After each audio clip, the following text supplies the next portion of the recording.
Oi, Joel. Boa noite, doutor Scala. Boa noite. Está me ouvindo bem? Muito bem. Ótimo, obrigado. Tudo Ó, bom? boa noite, Scala. Márcio, Oi, ô tu- Márcio, tudo que bem? prazer, tudo bom? Prazer nosso. Olha, não quero conversa com você, É, por causa do final de semana. é.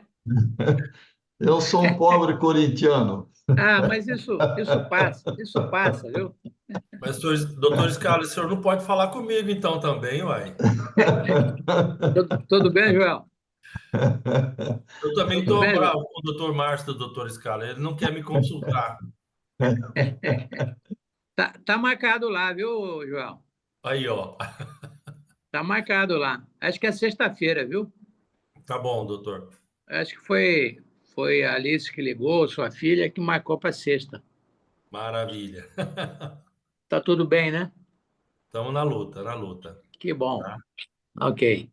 Doutor Scala, o nosso palestrante já está? Não estou localizando. Não, eu não estou vendo. Vamos ver aqui. Eu estou vendo o doutor Edemil Molim, professor aqui, doutor Zé Augusto Ferraz de Lima, do Rio de Janeiro, José Reinaldo, tudo bem-vindos. Boa noite. Ma- Boa noite, boa noite. Deixa eu ver. Eu acho que o nosso convidado não entrou. Michele Costa, prazer, bem-vinda. Maria Helena. E o doutor Roberto Azevedo, que acho que está entrando, né? Sim, E eu talvez possa ligar por favor, doutor. com a secretária. Eu vou tirar o som aqui. Sim.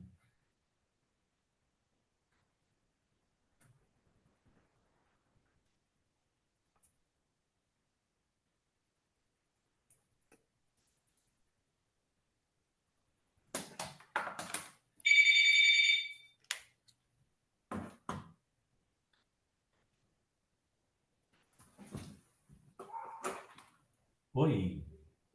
Ô, Matheus, só um momento.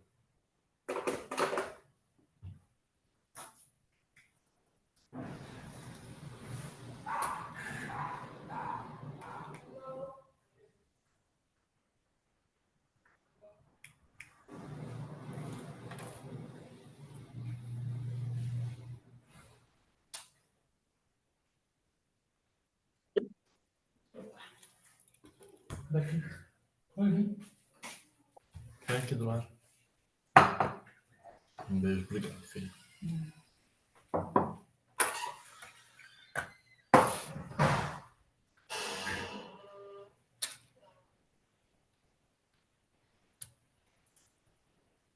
Joel, acabei de falar com a secretária do professor, diz que ele já vai entrar. Excelente. Muito bom.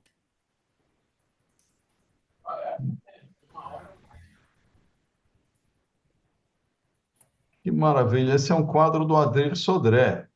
Sim, um lindo quadro que o doutor Márcio tem lá no apartamento dele. Ah,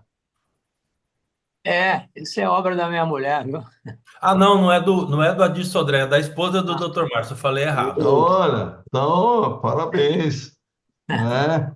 É Ainda um mais quadro, é um quadro colorido e vibrante, né? Energia, po- maravilha. energia positiva, né, Scala? Próprio aqui dos nossos trópicos, não é? É, exatamente. O, o escritor Miguel Escorza, peruano, dizia que o futuro do mundo está na América Latina e na África, dizendo que a Europa já estava assim algo decantada. Então essas cores aí mostram isso. eletrônica aí na loja e pôs aí. Deixa trancando. Oi, doutora Marisa, boa noite. Oi, oi, doutor Joel. O senhor está bem? Boa Você noite. que ajuda a funcionar essa academia, você já está misturado com os doutores, meu filho. Ô, doutor, é uma honra. Esse time é maravilhoso. Só tenho carinho e Amém. respeito por todos. Amém. E Oi, nós por amiga, você. tudo bom? Aí, Oi, doutora Dalva. Dalva, Joia. E aí? Oi. Como é que está, Joel? tudo Tudo bem, bem? doutora? Então, Marisa, parabéns! Não deu para me participar da sua formatura, mas fiquei muito feliz, minha amiga. Tá no YouTube, depois você vê lá. Depois eu vou ver. Tá Eu joia. te Maravilha. falo onde que eu apareci. Tá joia, pode deixar. Doutora Marisa, a Tá senhora bom, gente. percebeu que a doutora Dalva está mais irradiante Tá hoje? demais, tá Não. apaixonada, só pode. Ixi, eu tô apaixonada, eu quero alguém para me apaixonar. Nossa, mas tá bonita, amiga. Eu cheguei agora Ela na está chique. reunião. Doutor Alberto Carvalho de Almeida. O doutor Alberto abriu o vídeo? Scala, tudo bom, Scala? Não tinha te visto. Tudo bom, prazer te ver, Dalva. Prazer. Boa noite a todos. Aí, Boa ouvimos. Boa noite, Alberto.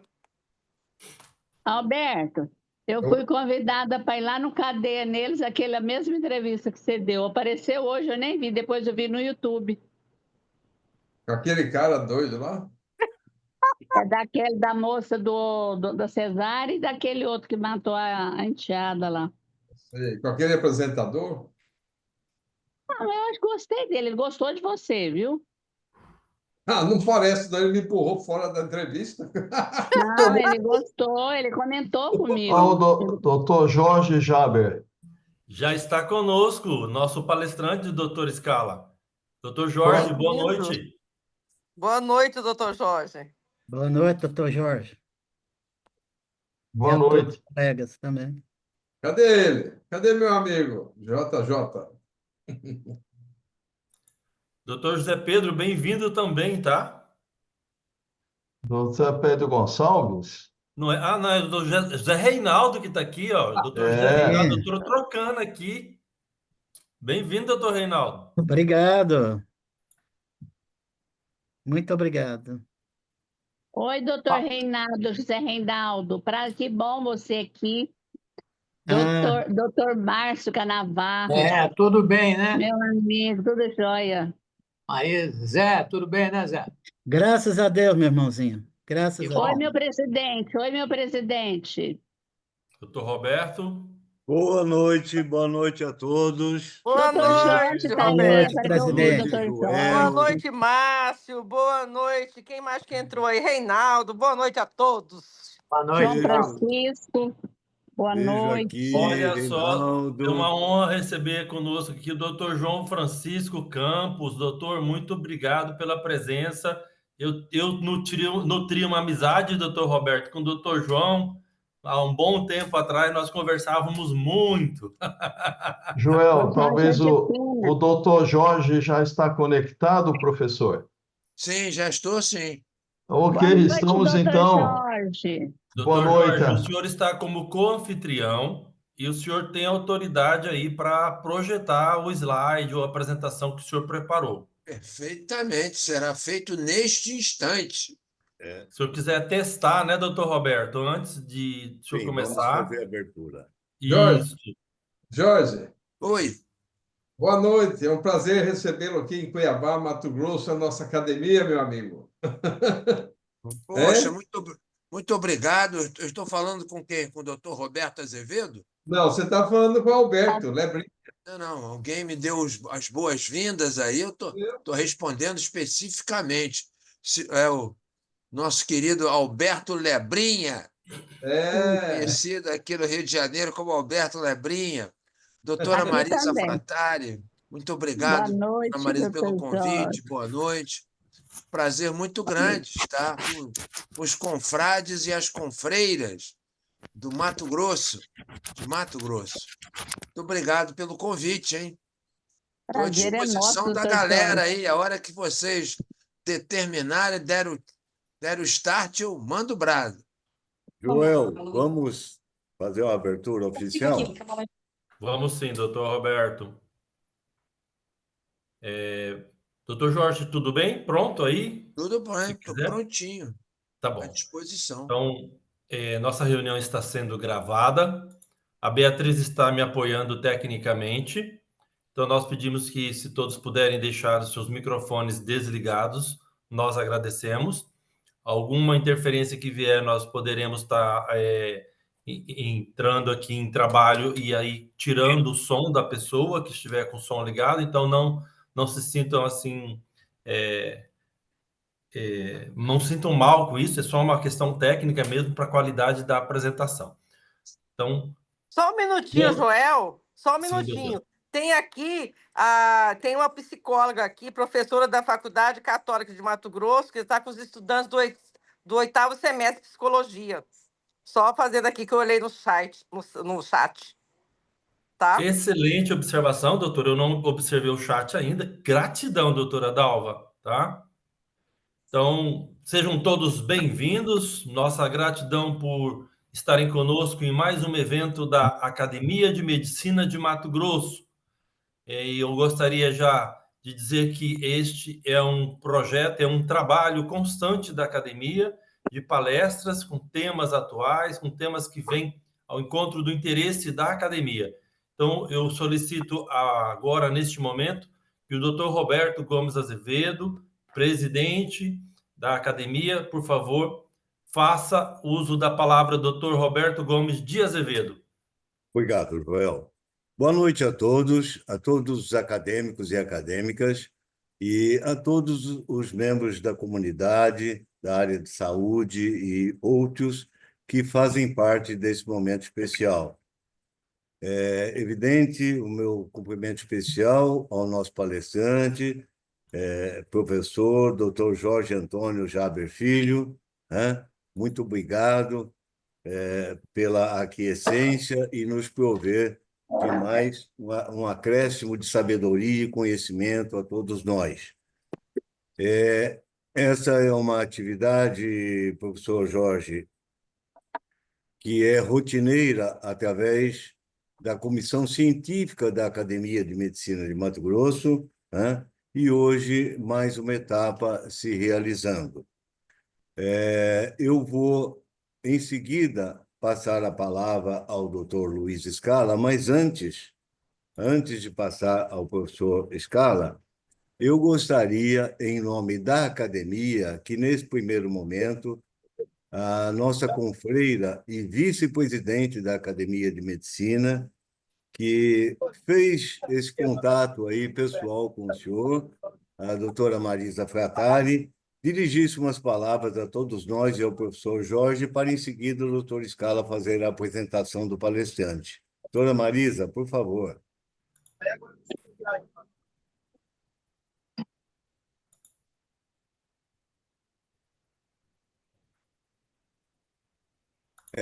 Marisa está logada, João? Sim. Doutora Marisa? Será que caiu? Boa noite a todos.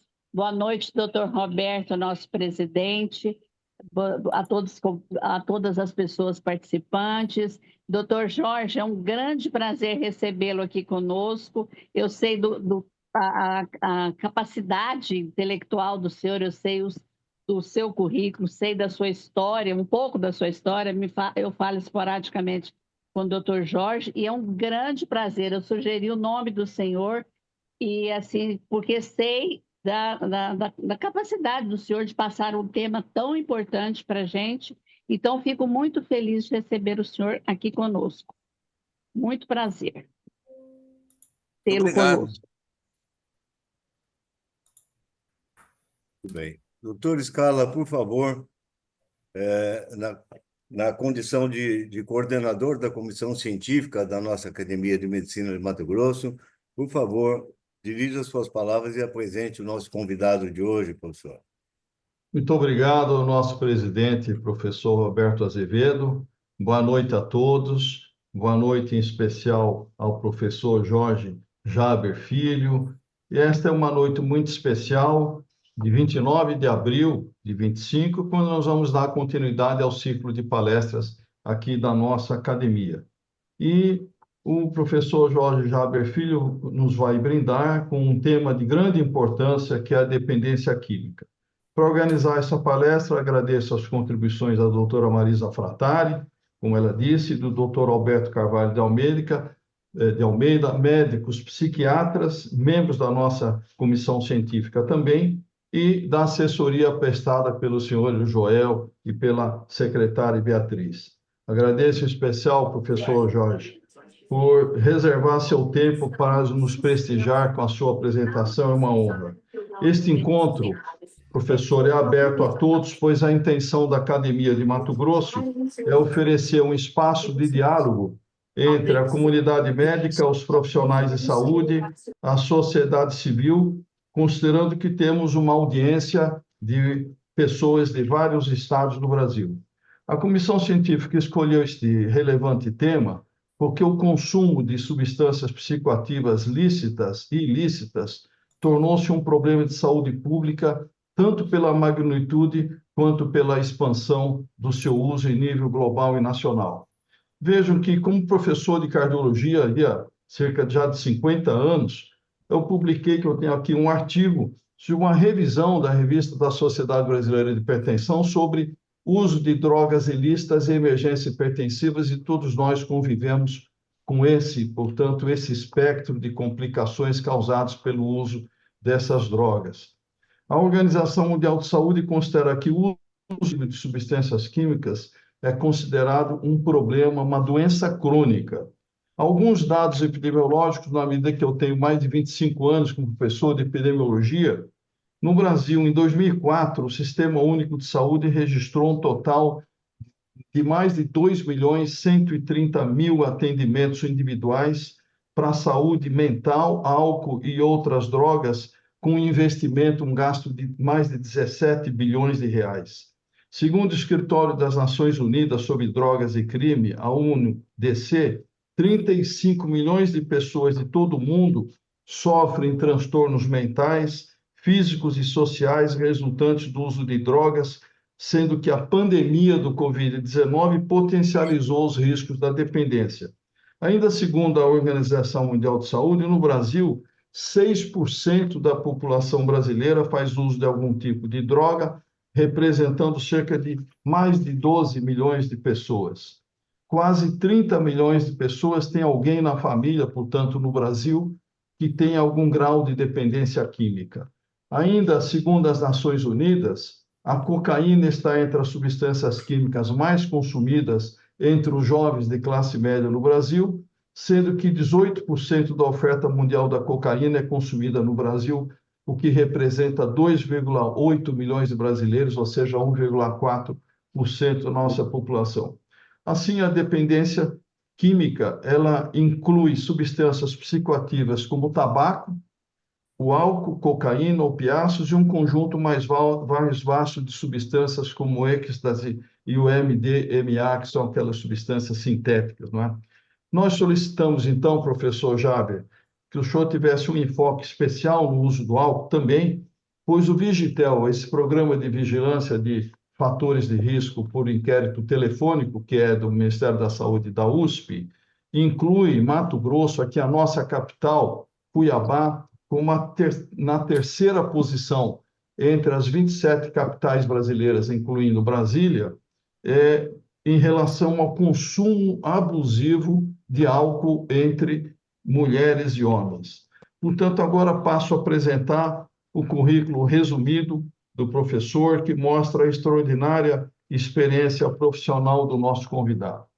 O professor Dr. Jorge Antônio Jaber Filho é médico pela Faculdade de Medicina da Universidade Estadual do Rio de Janeiro, a UERJ, psiquiatra pela Associação Médica Brasileira, AMB, Associação Brasileira de Psiquiatria, pós-graduado em Dependência Química pela Harvard Medical School, professor de pós-graduação em Psiquiatria da PUC, Rio de Janeiro, tem um treinamento especial em psiquiatria como médico assistente do psiquiatra Christian Gauderer, lá na Universidade de Harvard, de 80 a 89. Ele tem MBA pela Fundação Getúlio Vargas e ministra cursos de formação de conselheiros em dependência química desde 85. Membro de mais de uma dezena de instituições de psiquiatria ao longo do mundo, citarei apenas algumas, como a Associação de Pós-Graduados da Escola Médica de Harvard, a Associação Brasileira de Psiquiatria, ABA, a Associação Brasileira de Psiquiatria do Rio de Janeiro, a Associação Americana de Psiquiatria, Portuguesa de Patologia Dual, da Europeia de Psiquiatria e da International Society of Addiction Medicine e da Federação Mundial contra as Drogas, também da World Association of Dual Disorders, da ABRAD, Associação Brasileira de Alcoolismo e Drogas, autor do livro Alcoolismo, publicado pela editora Revínter, ex-editor dos Arquivos Brasileiros de Psiquiatria, Neurologia e Medicina Legal, publicou dezenas de artigos científicos em revistas nacionais e internacionais. Desenvolveu, para concluir, atividades relevantes no campo da prevenção de drogas no Rio de Janeiro, entre as quais foi coordenador do Programa de Prevenção ao Uso de Drogas nas escolas públicas e particulares nas áreas de Jacarepaguá, Recreio e Barra da Tijuca, idealizou e coordenou o Diga Não às Drogas do Rock in Rio 3, no Rio de Janeiro, diretor-presidente de uma importante clínica que tem o seu nome, no Rio de Janeiro, e recebeu homenagens especiais de honra ao mérito do Conselho Estadual de Drogas do Rio de Janeiro e honra ao mérito do Conselho de Entorpecentes, e ainda como grande benfeitor também da Academia Nacional de Medicina, nossa co-irmã. Professor, é uma honra saber que nós podemos contar com o senhor essa noite e damos boas-vindas agradecendo a sua disponibilidade. Bom, Muito obrigado. O senhor tem a palavra, professor. Professor Jorge, quebrando o protocolo, gostaria que, antes que o senhor iniciasse a vossa palestra, gostaria de cumprimentar a todos os que estão participando hoje, mas, em especial, e eu me permito discorrer sobre essa alegria minha, hoje está participando nesse grupo que assistirá a vossa palestra, professor Jaber, a minha filha, Lígia Maria, que está agora no 3º ano de residência em psiquiatria, lá no interior do estado de São Paulo, e hoje está me dando alegria e honra de participar aqui dessa nossa palestra também. Obrigado, professor, a palavra é vossa. Bom, muito obrigado. Começarei, então, pelo fim, fazendo um elogio à doutora Lívia, terceiranista de psiquiatria, e que eu tenho certeza que suaviza o coração do professor Roberto Azevedo. É uma alegria enorme quando encontramos um filho, não é? Participando de uma atividade acadêmica junto conosco. Então, fico muito honrado de ser convidado pela Academia de Medicina de Mato Grosso. Quero saber se os meus slides já estão disponíveis aí para vocês. Sim, doutor. Tá, Já né? está. Se eu quiser projetá-lo diretamente, colocar em tela cheia. Tá bom. Então, vou deixá-lo por aqui por enquanto e vou me aquecendo diante de uma plateia tão nobre, de confrades e confreiras. Muito bom. Eu vou passar aqui o primeiro slide com uma introdução ao tema. A definição, não é, dos transtornos ligados ao uso de álcool e drogas se refere ao uso compulsivo de substâncias psicoativas, apesar de consequências negativas admitidas pelo próprio paciente. O cliente que nos procura, eu preciso aqui dizer aos senhores que a minha principal atividade ainda é hospitalar. Eu saí hoje de manhã do plantão longo, que a madrugada me acordou às 1h pouco da manhã dentro do hospital, e depois fui dar aula lá na Universidade do Estado. Então, eu tenho uma vivência diária muito próxima. Eu vou procurar conceituar isso tudo num nível mais elevado, mas, porém, a minha atividade ela é muito ligada à clínica diária de pacientes graves, pacientes muito graves. Então, o impacto do tema ele afeta a saúde pública, a economia e relações sociais e o indivíduo, porque o indivíduo sofre. Há um sofrimento, não é? Representado aqui por essa imagem desta pessoa aqui que me causa alguma inveja, não no sofrimento, mas no cabelo, porque o meu, apesar de eu ter um rabinho de cavalo, não tenho mais nada em cima, viu, professor Luiz Scala? O senhor está a caminho aí, mas a gente vai brincando um pouco, porque vou procurando suavizar um pouco o tema, né? O objetivo é compreender a dependência com ênfase no alcoolismo no Brasil. Eu vou começar com a Organização Mundial de Saúde, tem sido alvo de muitas críticas por questões políticas, mas que é a representante da medicina no mundo. Nós podemos discordar, podemos não gostar de algum posicionamento ou de algum dirigente, mas a Organização Mundial de Saúde foi criada em 1948, no pós-guerra, ligada à ONU, com o objetivo de sistematizar a medicina no mundo. Então, a saúde é definida nesse documento, fundado como estado completo de bem-estar físico, mental e social, não constituído somente a ausência de uma doença ou enfermidade. Então, é preciso, para haver saúde, é preciso que haja bem-estar. E aí começa a nossa questão, porque o uso de substâncias químicas se torna bastante atraente devido ao fato de que, aparentemente, no seu início de consumo, traz um bem-estar. Isso é verdade. Então, a droga, o álcool e as drogas trazem algum bem-estar inicial. E isso gera uma certa atração, principalmente nesse mundo atual nosso, em que se procura fortemente a satisfação de prazeres mundanos, de alegrias mundanas, e com perda de valores ligados. Aí não entra, por favor, nenhum preconceito da minha parte, mas valores familiares, valores que são tradicionais. Por que valores tradicionais? Porque eu sou uma pessoa tradicional, também um pouco, que aos 70 e tantos anos a gente se torna um pouco mais tradicional. Mas nós somos da medicina. A medicina, ela é conservadora. Colegas, amigos, a medicina é conservadora. Nós trabalhamos para conservar a vida das pessoas.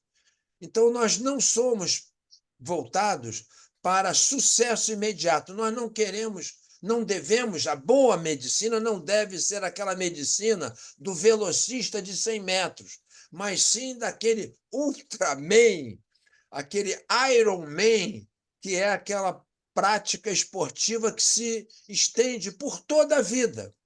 Nós temos que procurar seguir e gostar da medicina. E aqui, um parêntese, né? Que beleza estar reunido com a Academia de Medicina de Mato Grosso, que tem a tradição de se manter estudando.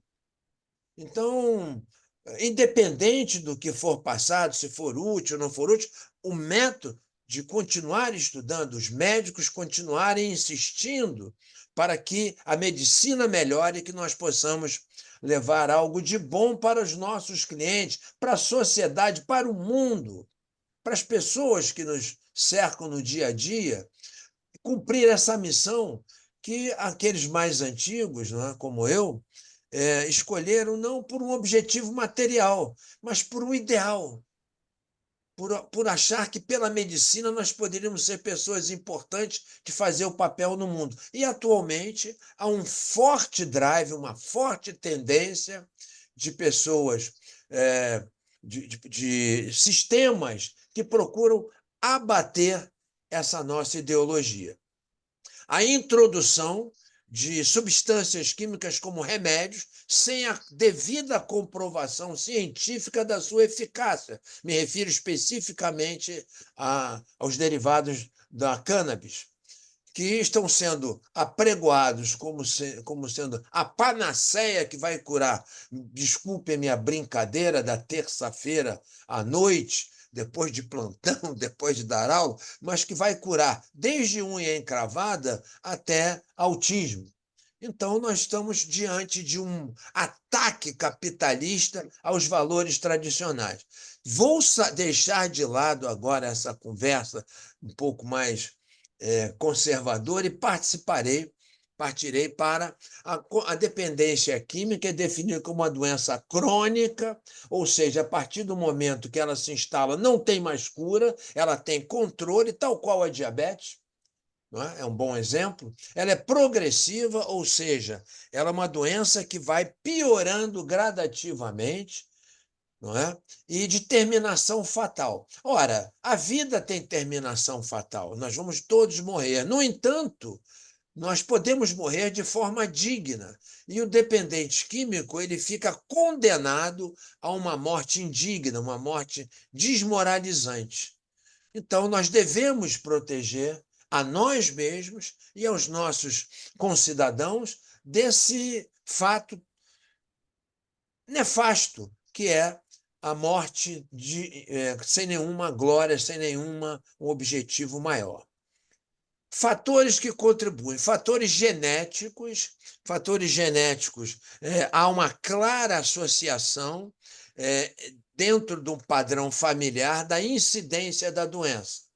Lembrando que a dependência química é uma das doenças que estão descritas pela Organização Mundial de Saúde no CID-10 ou CID-11, mas no momento ainda estamos usando no Brasil o CID-10, né? Classificação Internacional das Doenças, da 10ª edição. Também no DSM-5, que é fruto da Associação Psiquiátrica Americana. Então, há uma forte tendência de ocorrência da doença, transtornos mentais e comportamentais devido ao uso de substâncias químicas no seu item dependência química, que é um desses itens, tem o abuso, tem transtornos psiquiátricos ligados ao uso de drogas, tem a demência, enfim, são 5 diagnósticos ligados aos transtornos ligados ao uso de drogas. Fatores contribuintes psicológicos. Então, muito comum, e aqui um detalhe importantíssimo, no nosso país, no mundo inteiro, houve uma diminuição da incidência de suicídio. No Brasil, houve um aumento, principalmente às custas dos jovens e adolescentes. Nós tivemos um aumento no ano de 2024 de 50% de incidência de suicídio em adolescentes, cuja a principal circunstância envolvida é o uso de drogas. Os suicídios são determinados são estatisticamente correlatos ao uso de drogas, à depressão e a outras doenças psiquiátricas. Como o uso de drogas conduz à depressão, à ansiedade e a outras doenças, como transtornos psicóticos, nós podemos claramente definir a dependência química, os transtornos ligados ao uso de drogas, como sendo fatores desencadeantes dessa patologia terrível. Porque, assim, na minha prática diária, eu recebo um volume muito grande hospitalar de pacientes que estão que tentaram suicídio e são transferidos da unidade de emergência. Fatores contribuintes sociais, claro, a ausência de recursos, a fragilidade ambiental, a fragilidade cultural, a ausência de investimento no ser humano leva a uma carência de fatores de proteção ao indivíduo e, por isso, também determinam problemas ligados ao uso de drogas e o contrário. O uso de drogas também acarretando uma verdadeira, vou usar o termo deslocado, epidemia, não é o termo correto, mas define bem os problemas ligados ao uso de drogas. Fatores ambientais, não é? Então, é claro, eu estava lembrando hoje na aula, quando eu tinha 15 anos de idade, eu perdi meu melhor amigo, que também tinha 15 anos, foi o primeiro amigo meu que morreu de overdose, lá nos Estados Unidos, na cidade de Huntington Beach, lá na Califórnia. E ele morava no Rio de Janeiro, nós praticávamos esporte, estudávamos, tinha uma vida de bairro tranquila. Ele se mudou para a cidade de Huntington Beach, na Califórnia, e me lembro que ele foi assistir um show do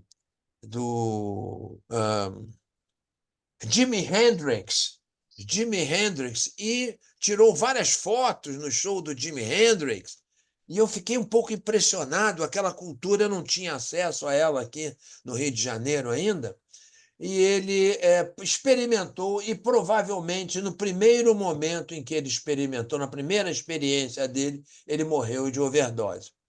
Então, a partir dessa idade, eu fiquei marcado por esse fato e me tornei uma pessoa contra as drogas. Então, eu faço parte da Federação Mundial Antidrogas e tenho algumas atividades ligadas aqui no Rio e em outros estados. Com o Exército Brasileiro, já fiz em vários locais prevenção ao uso de drogas e suicídio. Muito bem, vamos adiante. Pronto. Vamos aqui, puxar mais um pouquinho. Aqui está. Dependência. Vamos aqui. Impacto da dependência química para o indivíduo, para as pessoas. Na saúde física, o desenvolvimento de doenças crônicas. Então, em primeiro lugar, vou puxar um pouquinho aqui. Estou acompanhando, eu sei que eu tenho meu horário até às 21 horas, não é isso? Às 20 horas daí, não é? Das Sim, 21 sim. horas aqui no Rio. Então, são 19h28 aí para os companheiros aí, e aqui são 20h28 e eu estou dentro do meu horário. Então, a primeira coisa que nós percebemos mais recentemente é que o uso de substâncias químicas, elas são substâncias chamadas tóxicas, elas atuam principalmente inicialmente, atingindo fortemente, de maneira inicial, a córtex cerebral, não é? E de que maneira? Não é? Desidratando as células. Então, os neurônios da córtex cerebral, esse local quase que divino que é o nosso córtex, que nos permitiu entender um pouco mais o que se passa no mundo, entender um pouco mais as coisas belas da vida, uma bela vista, uma bela canção, o amor, olhar, nos emocionarmos com alguma peça de teatro, alguma canção. Então, este córtex cerebral, que é tão fino, tão delicado, ele começa a se desidratar por função dessas substâncias, todas elas que são tóxicas, celularmente tóxicas. Essa desidratação leva a uma diminuição do volume desse córtex cerebral e, com o passar do tempo, uma perda completa de tecido cerebral. Então, isso leva a uma dificuldade cognitiva. Nós somos médicos e os psiquiatras presentes sabem que nós psiquiatras atuamos em 4 áreas. Que áreas são essas? A primeira área são os transtornos do pensamento, delírios, alucinações, alterações do pensamento. As drogas produzem isso. Produzem delírio persecutório, produzem delírios de ciúmes, então alteram o funcionamento por esse mecanismo que eu citei ali. O que mais que as drogas causam? As alterações psiquiátricas que nós, psiquiatras, somos acostumados a acompanhar. Alterações dos sentimentos, depressão.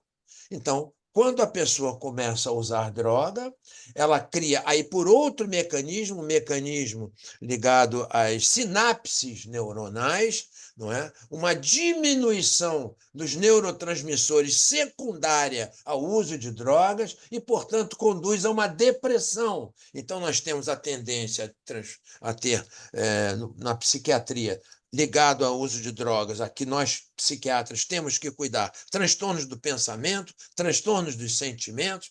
Além desses transtornos do pensamento e do sentimento, transtornos cognitivos. Aí eu chego na saúde física de novo, desenvolvendo problemas desde a adolescência, porque este cérebro dessa criança de 12, 13 anos, ainda muito mal formado, sofre um ataque de substâncias tóxicas, vai perdendo células neuronais e se torna menos capaz ao aprendizado.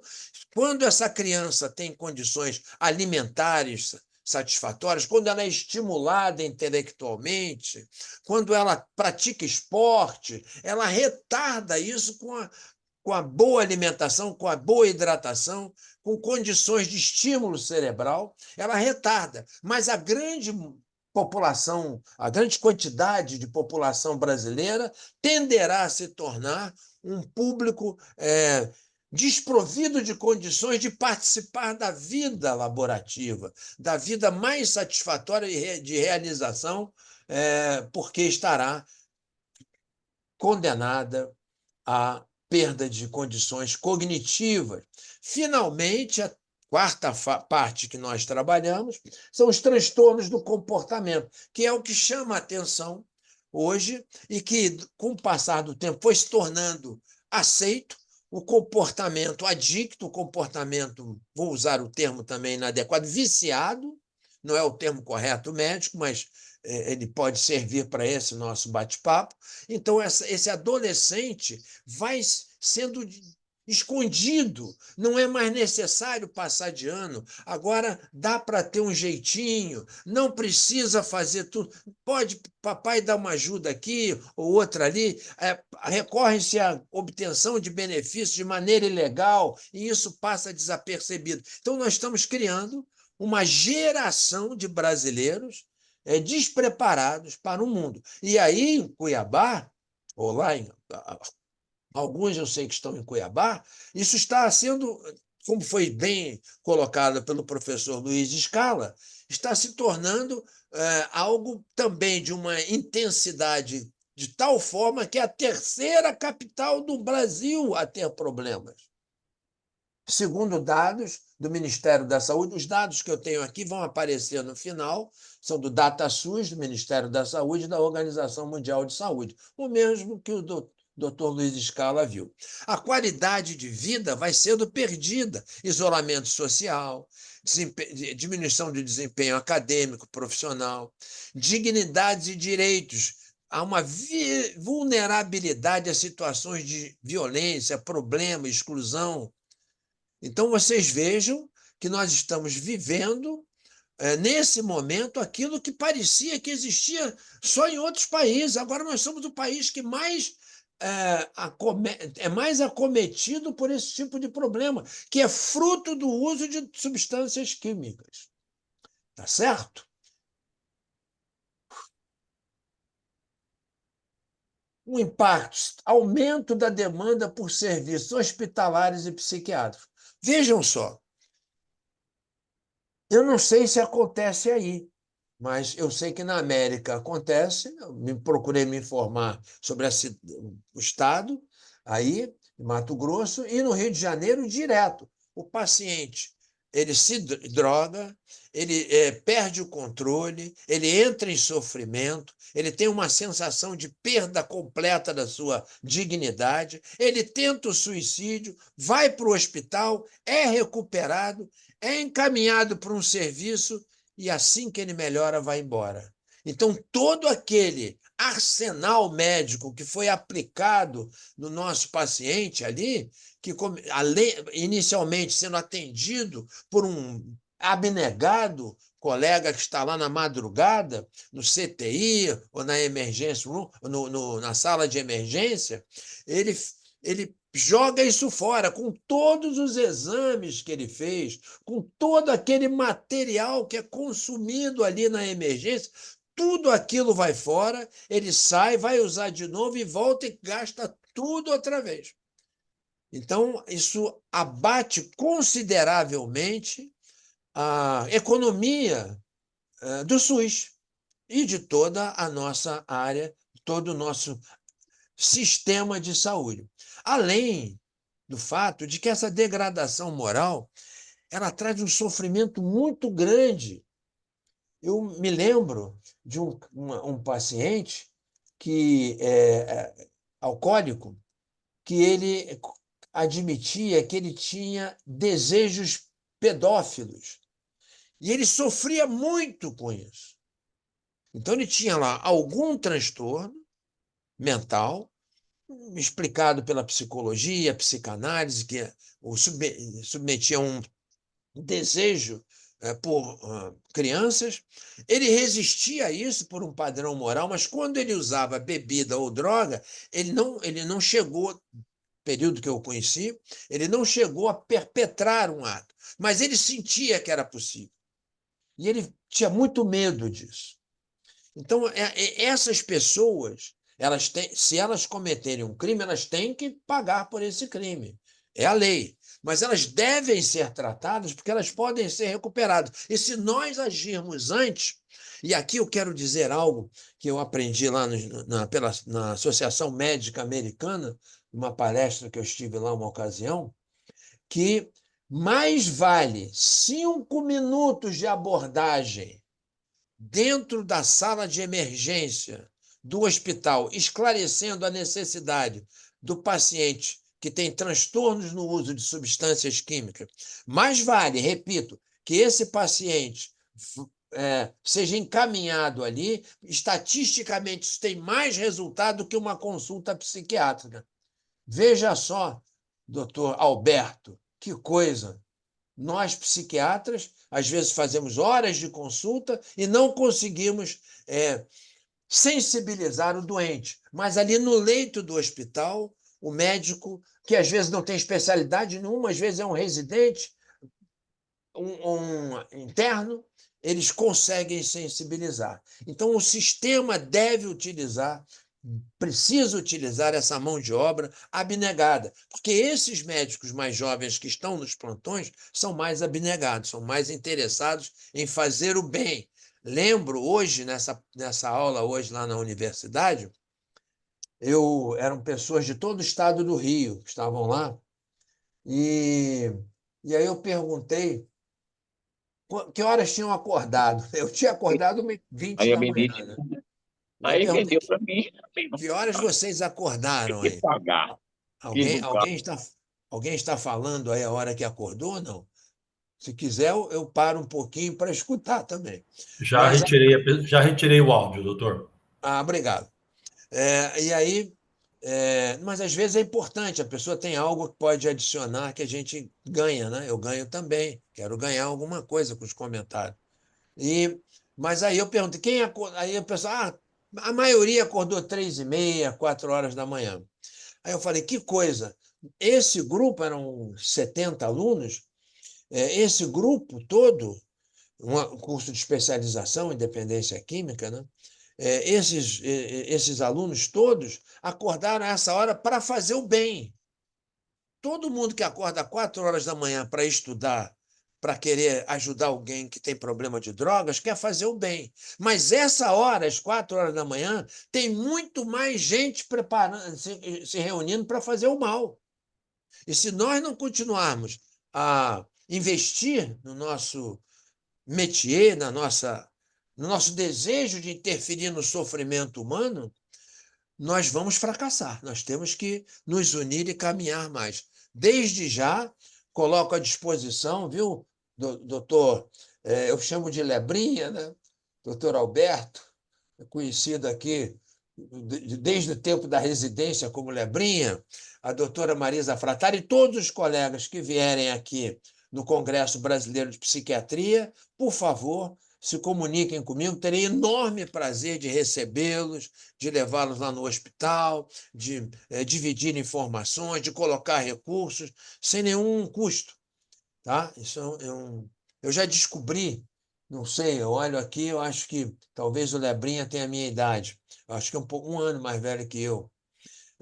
Eu já descobri que eu estou na reta final. Não que eu esteja doente, mas eu olho para mim hoje e vejo que eu não vou ser mais piloto de jato, né? Não vou conseguir mais fazer o gol do Jairzinho na Copa do Mundo. Esse, de jeito nenhum, né? Então, já estou me encaminhando para o final. Então, o que me resta é terminar fazendo alguma coisa bonita, que no último instante da minha vida eu me orgulho de ter feito algo bom. Muito bem. As substâncias psicoativas mais comuns lícitas são álcool, tabaco e medicamentos controlados. Então, colegas, a venda de Rivotril no Brasil é uma coisa impressionante. Parece que todo mundo consegue tomar Rivotril e é o medicamento mais usado para aqueles que tentam suicídio. As ilícitas, cocaína, maconha, o crack e drogas mais modernas. Mas a gente deve dividir em 3 categorias as drogas. São as drogas depressoras do sistema nervoso central, com toda a sua repercussão clínica na medicina de emergência, as drogas estimulantes do sistema nervoso central, que também tem toda a sua correlação, que o doutor Luiz Scala chamou a atenção agora, principalmente com os cardiologistas. Hoje está fazendo 15 dias que eu assisti à morte de um paciente que entrou na emergência com uso de cocaína durante 6 dias, ininterruptos, e morreu. Eu conheci há mais de 20 anos. Ele estava há 3 anos em abstinência, teve um filhinho, conseguiu ter um filhinho já numa idade com seus 50 anos, que está completando 1 ano hoje. Ele não vai ter a alegria de ver essa criança e essa criança não vai ter a proteção de um pai. Muito triste isso. Então, são drogas que inibem o sistema nervoso central, né? Parada respiratória, né? Quando elas são inibidoras, estimulantes, parada em sístole, né? E também as inibidoras vão levando à depressão, as estimulantes vão levando à perda de controle, a atividades para obtenção ilegais, furto, roubo, a pessoa se torna uma pessoa pária na sociedade, e as drogas que são alucinógenas. A maconha é uma droga alucinógena. Cannabis é uma droga alucinógena, inclusive fortemente ligada a transtornos psicóticos agudos e permanentes. Então, não é opinião do Jorge Jaber, não. É artigo publicado. Aliás, o Lebrinha lê isso no mesmo grupo que eu, lá no grupo da Associação Brasileira de Psiquiatria, entendeu? Em que o doutor Ronaldo Laranjeira tem insistido nesse tema. Professor Ronaldo Laranjeira, espetacular. Depois temos aqui, vamos adiante. Opa, passei, desculpe, errei aqui. Fisiopatologia da dependência. Tem um sistema de recompensa. Lembrando que todos nós somos dependentes, né? Todos nós. Eu gostaria de contar agora com a bateria de uma orquestra sinfônica. Atenção, atenção, todos nós somos dependentes do oxigênio, do H2O, somos dependentes de proteínas, de alguns aminoácidos essenciais. Nós somos dependentes, mas já basta as dependências que nós temos para a manutenção da vida. Não nos serve ter mais dependências. Então, o sistema de recompensa, se houver alguma pediatra abnegada aí nesse momento nos assistindo, sabe que a criança tem que chorar para mamar. Ela tem que entrar em abstinência e solicitar o alimento. Então, nós precisamos ter um sistema de recompensa que nos faça procurarmos aquilo que nós necessitamos para a nossa manutenção da vida. Por exemplo, no inverno, está frio, a pessoa puxa um cobertor e tem um bem-estar, é uma recompensa. Esse sistema de recompensa ele é tomado pelo uso da droga, pela dependência, e a pessoa passa a precisar da droga para se sentir recompensada. Tem as alterações neuroquímicas, né? As mudanças duradouras do cérebro que perpetuam o comportamento aditivo. Essas distâncias, essas são a lesão as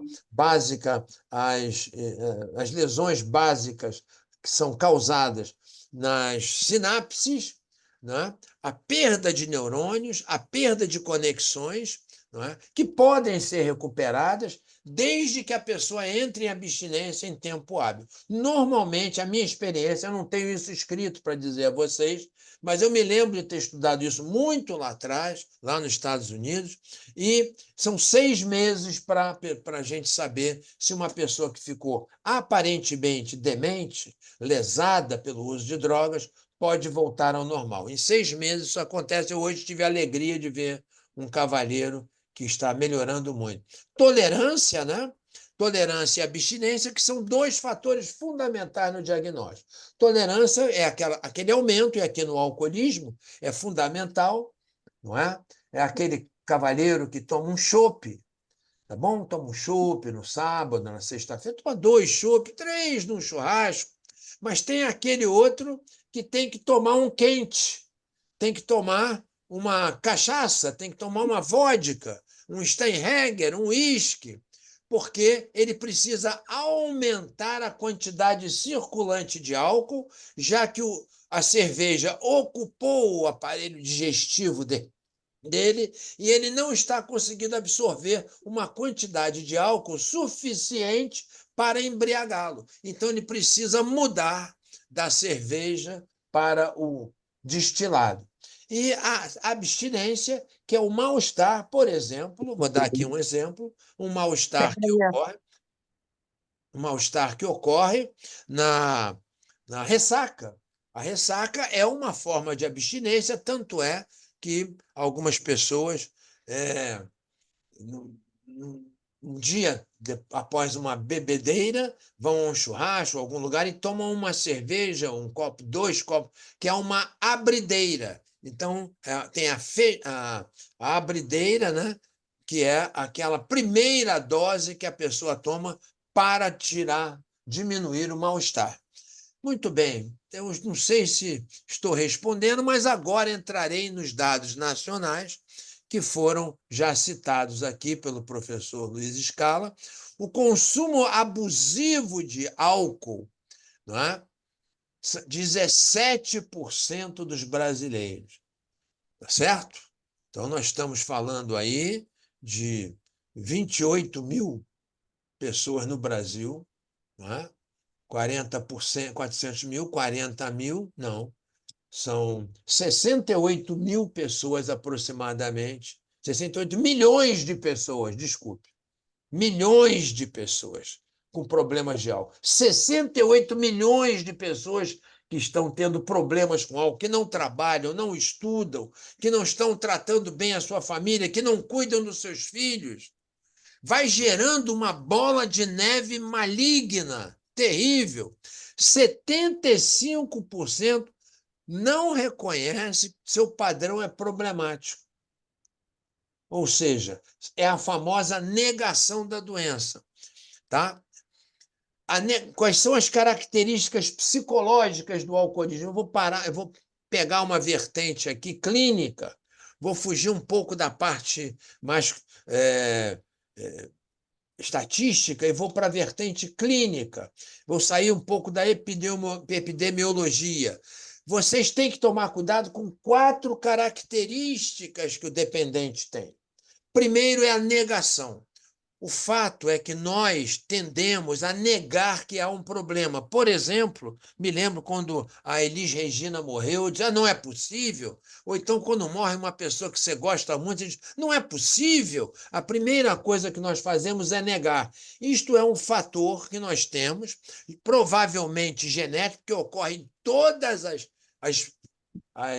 espécies humanas, toda espécie humana no universo. Todas as tribos, todas as culturas têm a negação, não só em relação ao uso da droga, mas em relação a problemas. Provavelmente é uma forma que nós desenvolvemos para enfrentar problemas, negar que a morte é iminente e tentar vencê-la. Só que para o uso de drogas, a pessoa se sente abatida com o fato de estar usando, ela se sente envergonhada e ela diz que não tem problema. Então, primeiro nega. Depois ela projeta, ela diz que o culpado... Tem uma canção que a gente vai bebendo, que também sem a cachaça ninguém segura esse rojão. Lembrem-se, a canção é maravilhosa, o compositor é extraordinário, mas a época, o rojão ao qual ele se referia, era uma perseguição política grave, não é? Então não era o momento para tomar cachaça, era o momento para ficar abstinente.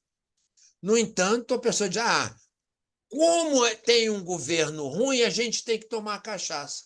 Isso se chama projeção. Eu não quero fazer nenhuma, eu não estou fazendo análise política, eu estou usando uma poesia que eu gosto, de quem eu gosto, do compositor, mas que há um erro, que compositor sabe fazer música. Ele não é bom de fazer, de dar informações médicas.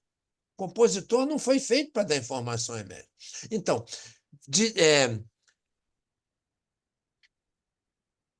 em 2023, nós tivemos 27 internações por 100 mil habitantes atribuídos ao álcool. Entre 2010 e 2022, a faixa etária acima dos 50 anos foi a única a registrar aumento. Então, nós estamos diante de estatísticas importantes que nos mostram como nós devemos nos posicionar. Então, vejam só, repetindo, o dependente químico, ele nega que tem um problema. Tá? Ele nega, então, o senhor, como médico, a senhora, como psiquiatra, ao falar com ele, ele vai negar, não, eu não tomo assim, não tenho grande problema. Ele nega, ele projeta, não, a gente bebe porque é uma festa, é porque é jogo do Flamengo, ou porque o Flamengo ganhou, ou porque o Fluminense perdeu, a gente bebe. Tá? Então, nega e projeta. Ele racionaliza, ele é cheio de argumentos. Não, a gente foi beber, a gente foi usar. Mãe, todo mundo na minha idade fuma maconha, é a coisa mais normal. Vai usando raciocínios para justificar o uso. Finalmente, ele se torna arrogante. Ele diz, meta-se com a sua vida. Você é um médico que não vale nada, você só quer ganhar dinheiro. Ele se torna arrogante. O dependente químico tem essas 4 características. Então, fica muito difícil de tratar. Você tratar sozinho no consultório uma pessoa assim é muito difícil. Principalmente porque o tratamento psicanalítico, o tratamento psicológico, não permite que a pessoa consiga entrar em abstinência. Então, ele vai para a consulta, ele faz análise, ele faz uma terapia, mas ele sai e acaba usando. Então, nós temos que usar mecanismos mais eficazes. Eu posso falar isso aqui um pouquinho mais adiante, já estou chegando aqui na frente. Muito bem.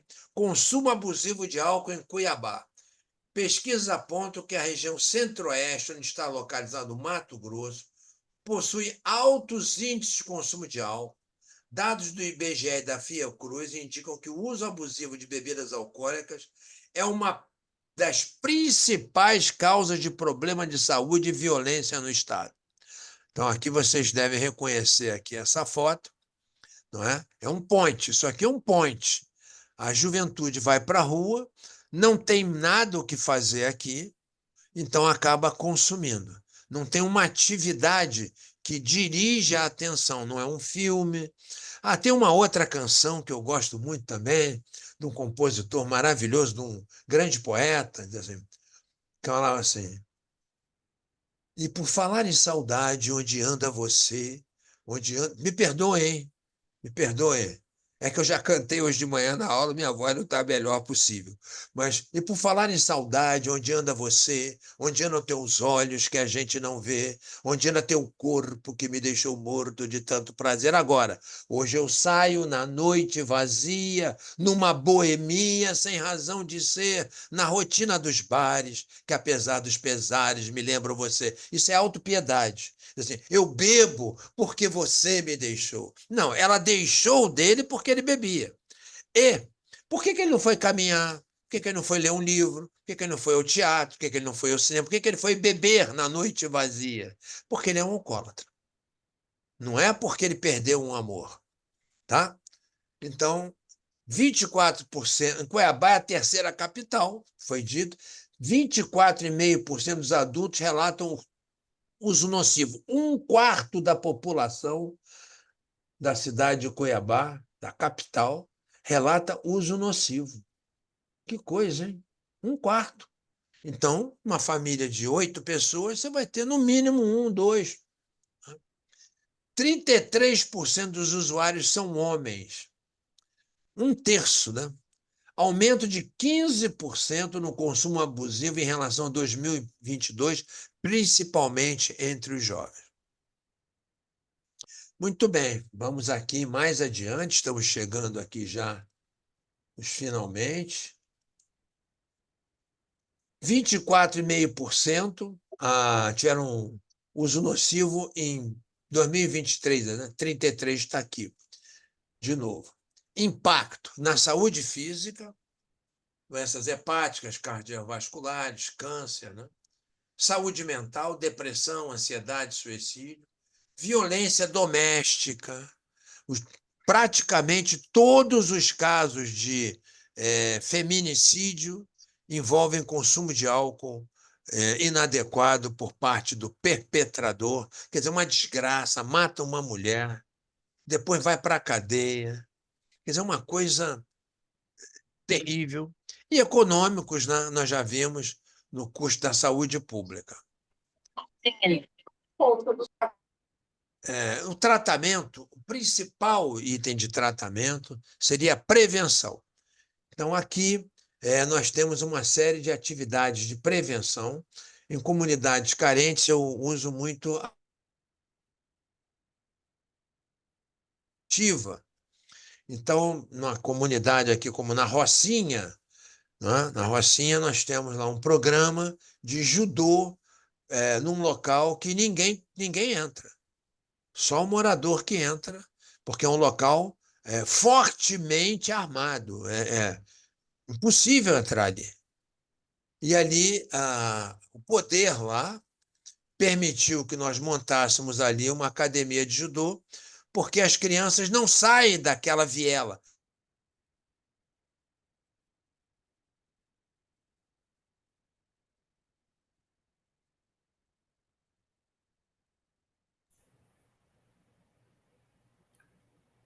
O Oi, Joel travou. O travou professor a internet travou. dele lá.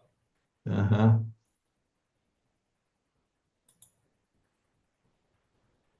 Aguardar um pouquinho. Tá travando muito, tá horrível. Deixa eu tentar remove.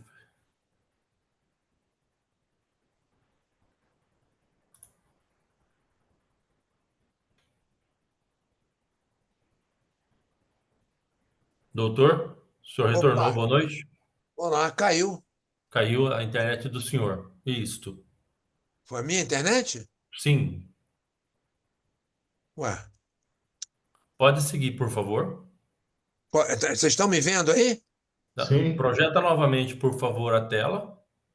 E o senhor já está conosco aqui normalmente. Só a tela que caiu. Saiu Então, do eu ar. quero dizer que esta tela era a última tela mesmo. Ah, Então, era a última tela, né? Então, vou pegar minha cola aqui. Professor, o senhor esteja à vontade para dar continuidade, não existe um horário fixo, então o senhor está apresentando de uma maneira interessante, apaixonante o tema, a importância. O senhor fica à vontade para prolongar mais, não se prenda ao tempo, e sim assim, o seu envolvimento, por favor. Tá bom. Deixa eu entrar aqui, vou tentar. Não estou conseguindo. Vamos tentar. Não estou conseguindo conectar o Skype. Caiu. Bom, então eu vou falando sem a imagem, tá? sim. Pronto. Acho que voltou, hein? Voltou? Não. Alô? Ainda não. Não, né? Então, eu vou falando, pessoal, desculpem, hein? Primeiro, existem. O que eu sugiro, meu papel também é tentar estimulá-los a nós fazermos alguma coisa juntos. Se eu puder, de alguma forma, ser útil, sem nenhum objetivo financeiro, mas de criar alguma atividade, pelo menos uma vez por ano, que seja preventiva ao uso de drogas. Eu, por exemplo, criei um bloco de carnaval aqui no Rio de Janeiro, chamado Alegria Sem Ressaca. E ele sai todo ano. Sai com, às vezes, tem mil pessoas, 2.000, entendeu? Não é aquele bloco fantástico, mas eu saio e dá um agito, algumas pessoas vão, alguns jornais publicam, e você vai falando que é bom parar de usar. E vai juntando gente em volta. Então, se alguém tiver interesse de criar uma atividade de prevenção, eu tenho atividades que são de proteção ao uso de drogas, né? E atividades de impedimento de uso de drogas. Então, a gente tem como fazer isso tecnicamente, sem grande custo, gente, e sem grande trabalho.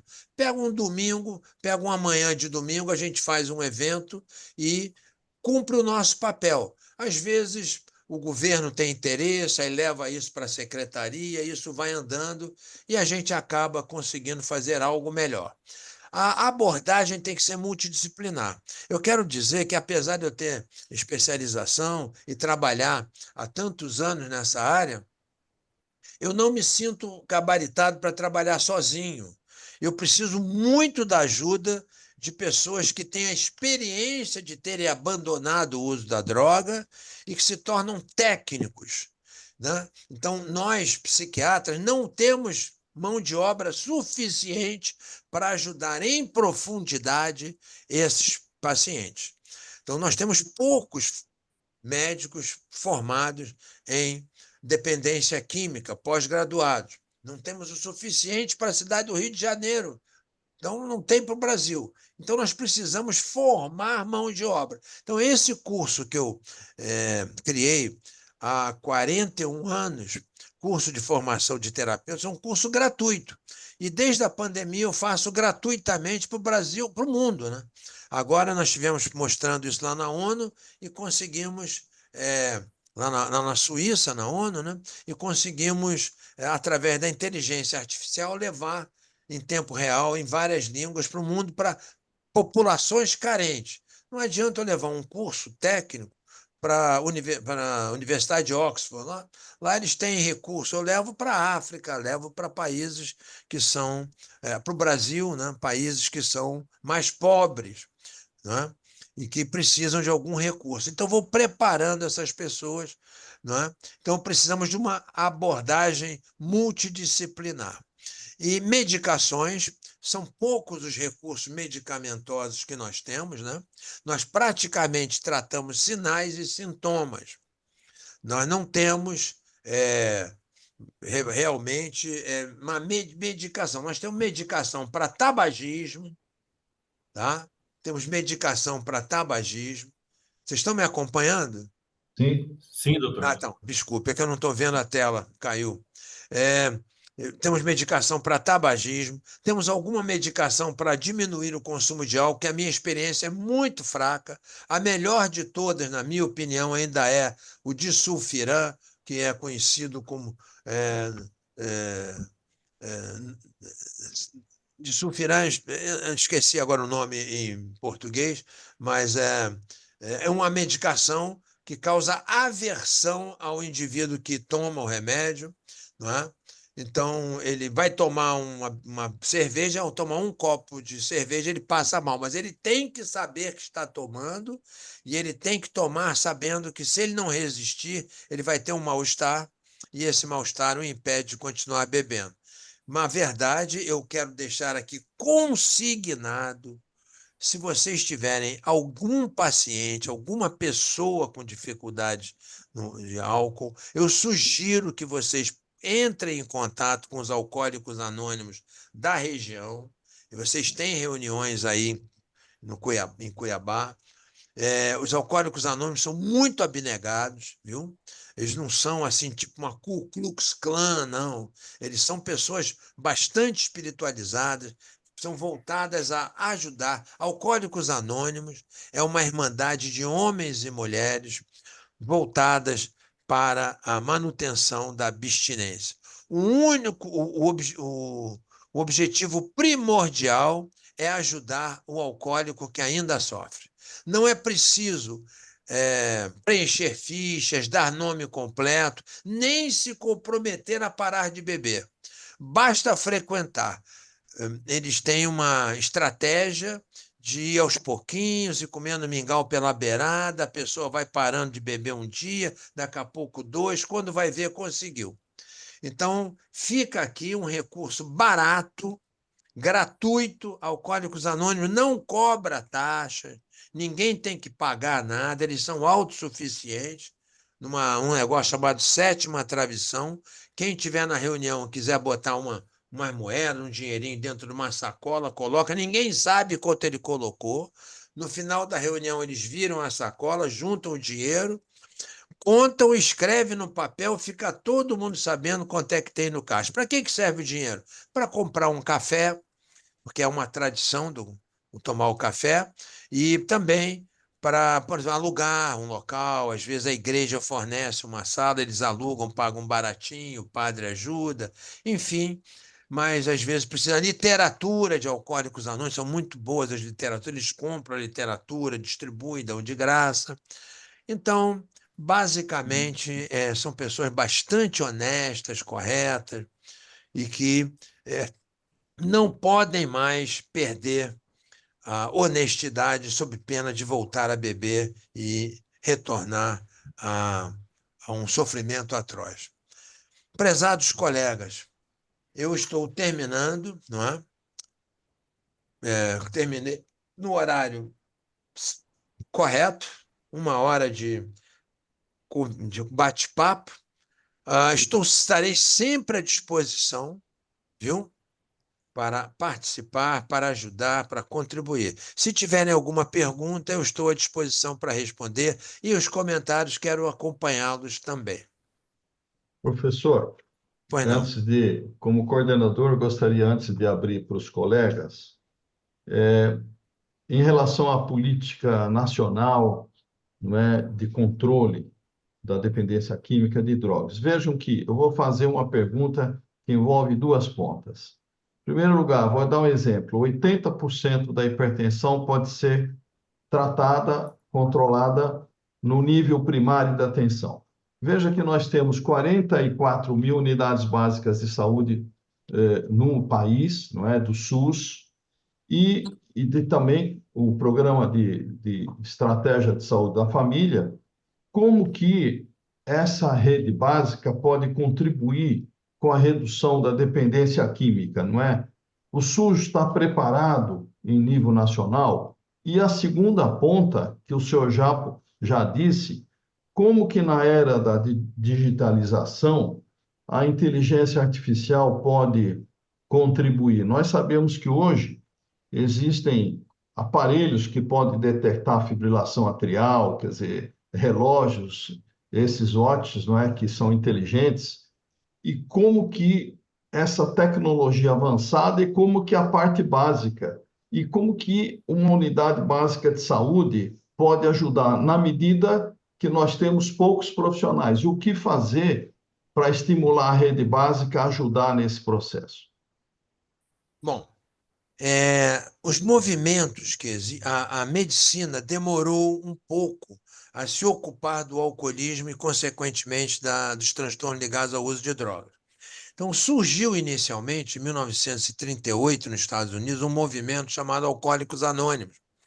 Esse movimento foi desenvolvendo cultura muito apropriada, conhecimento psicológico, conhecimento médico. Inclusive, um dos fundadores dos Alcoólicos Anônimos era o Dr. Bob, que era um médico, aliás, um grande médico do interior, mas era um grande cirurgião. Então, os Alcoólicos Anônimos, eles tiveram uma grande felicidade, uma clarividência, e montaram movimentos populares, já que a medicina não tinha uma resposta a isso. Então, hoje, a medicina ficou um pouquinho para trás, as universidades estão começando a criar cursos voltados para isso, né?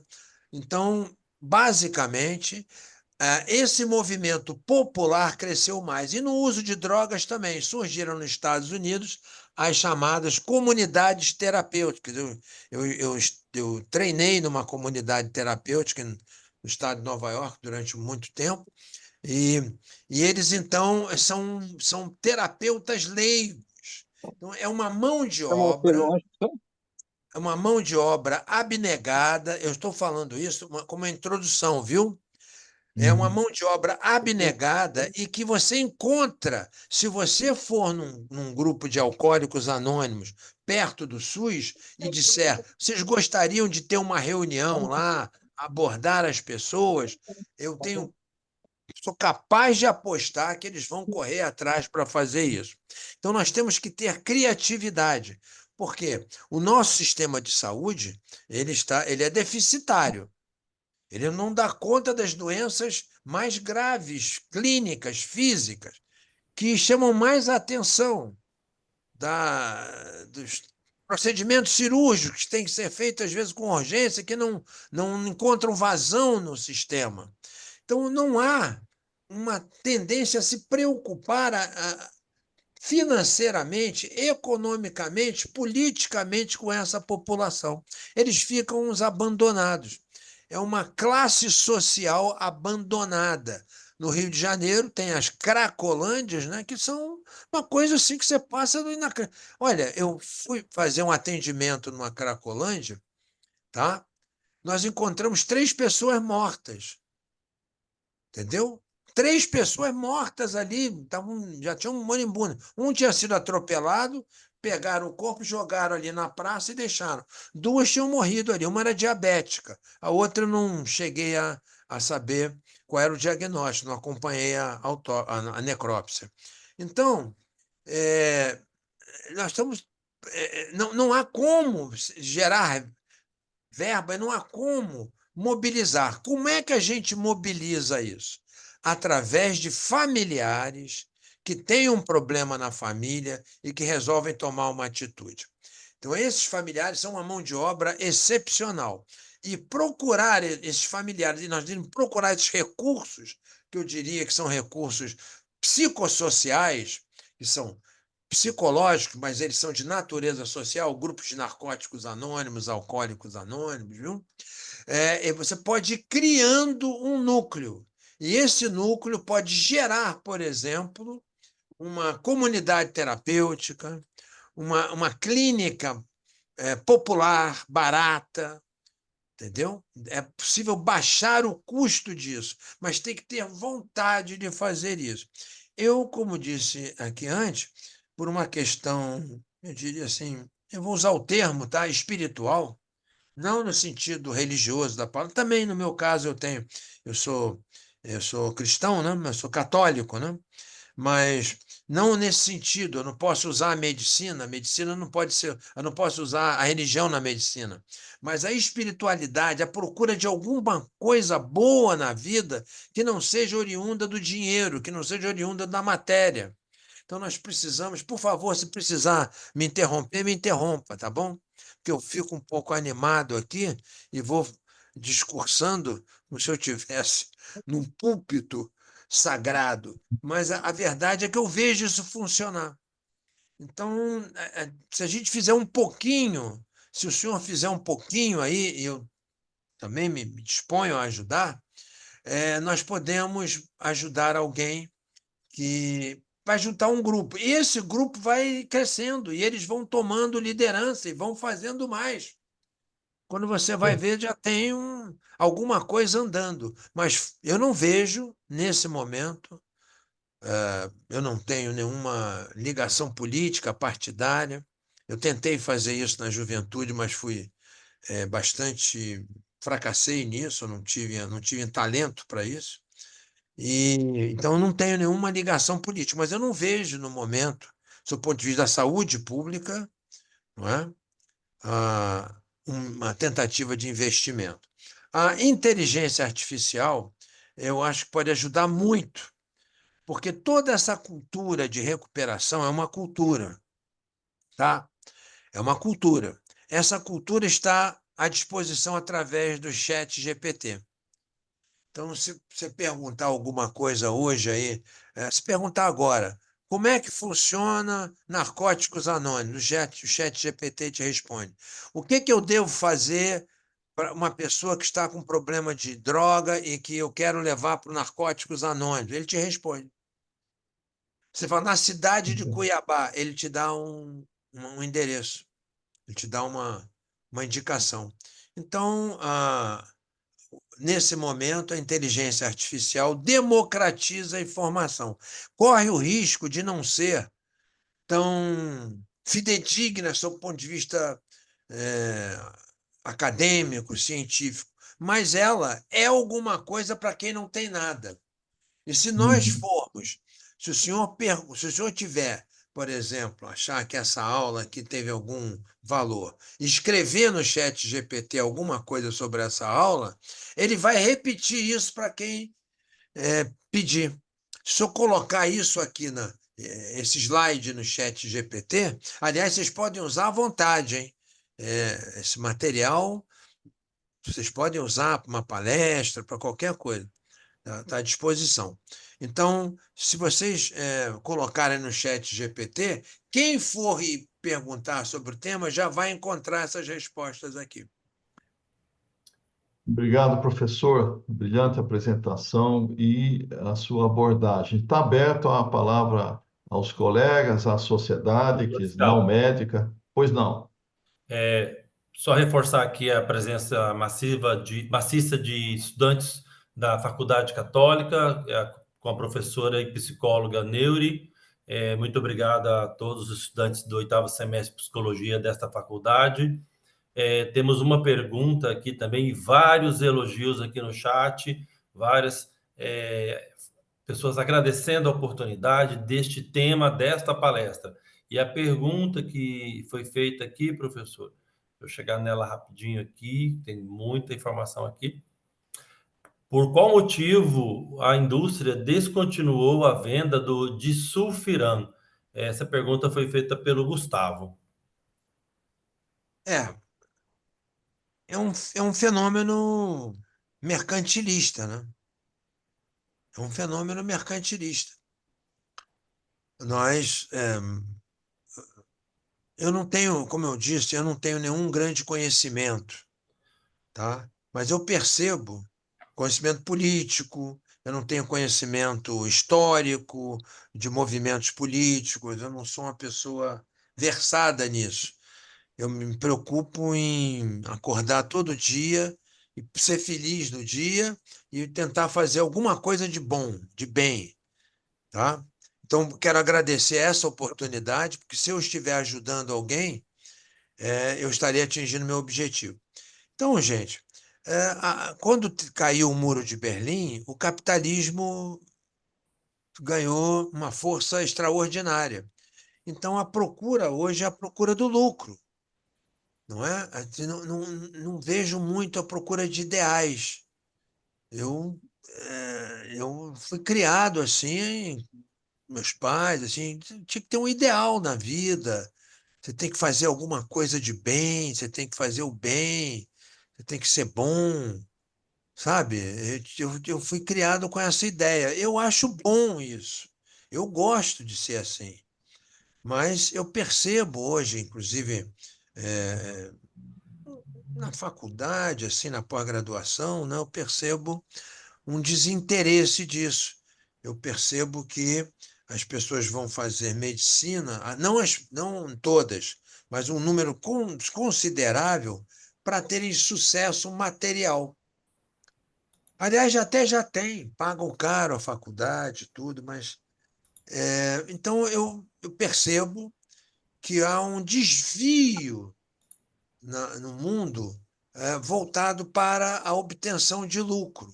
Olha, volto a dizer, eu não sou comunista, não tenho nenhum conhecimento de marxismo, sabe? Nessa área eu sou, mas eu vejo isso, que as pessoas ficam procurando ter coisas, mais dinheiro. Mas chega uma hora que você já tem tudo. Tem uma hora que você já tem um avião, não, você já tem compra passagem de avião, você já tem como ir num hotel. Não precisa ter um avião particular e uma casa em cada estado, em cada cidade, em cada país, né? Essa é a minha visão. Essa é a minha visão, tá? Eu estou falando como é que eu me sinto. Eu não tenho nenhum compromisso com dizer para os outros o que é melhor. Então, eu acho, minha visão é que não se fabrica o disulfiram mais. Anti-abuse, é o anti-abuse, contra abuso, anti-álcool, né? Ele não fabrica porque se tornou deficitário, não dá lucro. É melhor vender cerveja do que vender disulfiram. Eu acho que é isso. Tá? Desculpa se eu fui um pouco agressivo na minha resposta, mas eu acho que é isso. Viu, Jorge? É Lebrinha. Está me ouvindo? Eu estou ouvindo. Parabéns pela palestra. Um prazer revê-lo. Né? Ah, Lebrinha! Ô, Lebrinha! Você vem Pois é, aqui no Congresso, não vem, Lebrinha? se Deus quiser. Então olha só. Vamos lá no Lamas, hein? Ele gosta do Lamas, eu também. Comer aquele bife à milanesa. Lembra Que a do bom gente... bacalhau que comemos lá no. E agora, lá- por favor, comigo? Mas um dos motivos das que tiraram do mercado é porque ficou muito barato, né? Eles querem vender remédio mais caro, né? Então, os remédios antigos que ainda têm validade, que a gente precisava usar, muitos tiraram do mercado porque não interessa pelo preço que é. Mas um outro fator que eu gostaria de comentar com você, aqui em Mato Grosso, que é a questão dos jovens com as drogas. Está espalhado no estado todo, sabe? Todo dia se vê no jornal que eu recebo, cidades pequenas com crimes, por causa do Comando Vermelho, por causa do PCC, por causa da venda de drogas. A situação está muito difícil, está muito feia, né? Feminicídio demais em Mato Grosso por causa de álcool, por causa de droga. Então, a coisa está pior do que você imagina, viu? Não sei o que fazer, né? O que faremos para poder tentar diminuir isso, porque esses marginais estão tomando conta da sociedade, né? Estão tomando conta, estão ficando cada vez mais cheios de dinheiro e dominando a sociedade e os jovens com isso aí. Tá muito complicado. Imagine que aí no Rio também você vê isso aí. Então, não é fácil, não, né? E como você falou, infelizmente, muitos dos jovens que estão fazendo medicina não estão mostrando muito interesse nesse fator, né, social, do fator de ajudar, de sentir prazer de fazer uma palestra, de poder orientar, ajudar, né? É uma coisa que eu sempre falei, né? Se Deus me deu a chance de ser médico, eu quero pagar de algum modo, podendo ajudar os outros, né? E fazer as palestras e orientações necessárias.